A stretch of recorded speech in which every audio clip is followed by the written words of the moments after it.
When it comes to standardized testing, President Barack Obama is urging schools to pull back. I also hear from parents who rightly worry about too much testing, and from teachers who feel so much pressure to teach to a test that it takes the joy out of teaching and learning. You may recall in a video posted to Facebook, the president acknowledged his administration had gone too far pushing for standardized tests, which, depending on the state, use test scores to evaluate teachers.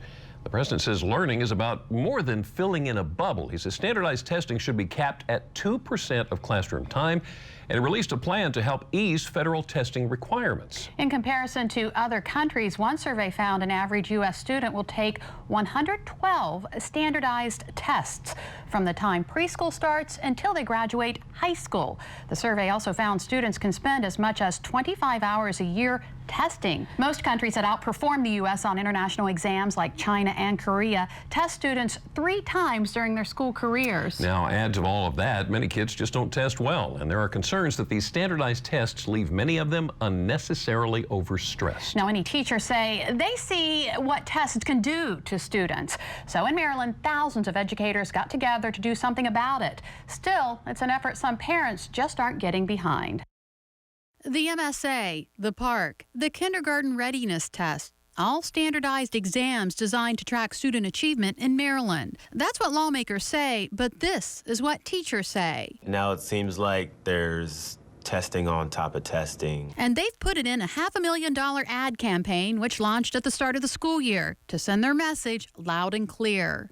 Our testing window is extravagant. Erica Strauss-Chavarria is a Spanish teacher. She joined in on the campaign because she says instruction time in her class has dwindled drastically. And when there is no testing, Erica says students are always preparing for the next one.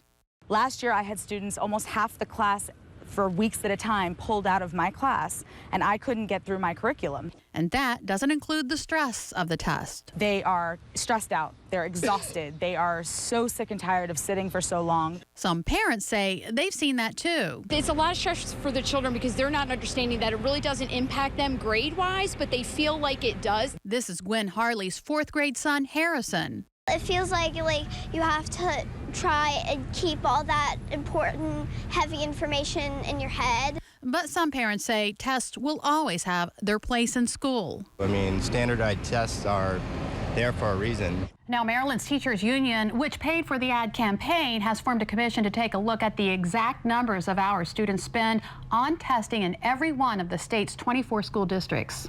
Now, students will spend 3 hours taking one standardized test in particular, a test that can play a huge role when it comes to getting into college. The SAT.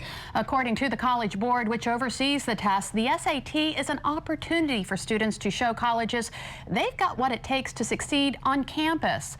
All colleges in the U.S. accept SAT scores. The College Board says most students take the SAT for the first time during the spring of their junior year. They usually take it again during the fall of their senior year.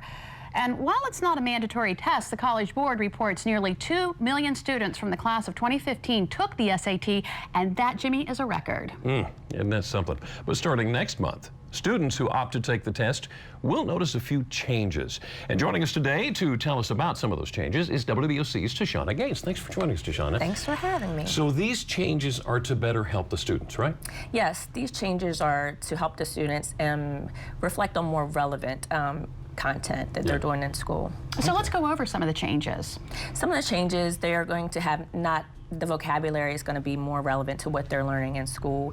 Some of the math is going to be related to the things that they're doing in school. So that's mostly reflective of those changes. Do they get some more time on the test as well? They get more time on the test, and they're not penalized. So let us ask you real quick then, the biggest change is the optional portion of the test, right? The essay? Yes, the biggest change is the optional portion. And again, emphasis on the word optional because the students now have a choice.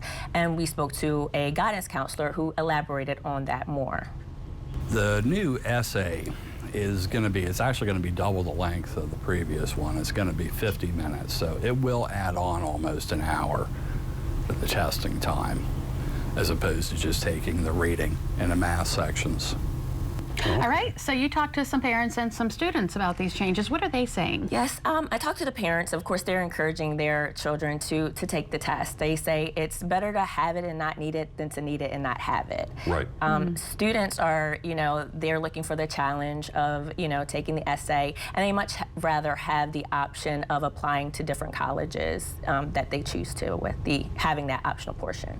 Okay, so in addition to helping the students, the College Board is also hoping this test will help something else happen too. Yes, but you will have to tune in tonight to find that out. Okay, Tashawna, thank you so much. Thanks for having me. We're looking forward to that story shaking up the SATs tonight on WBOC News at 11.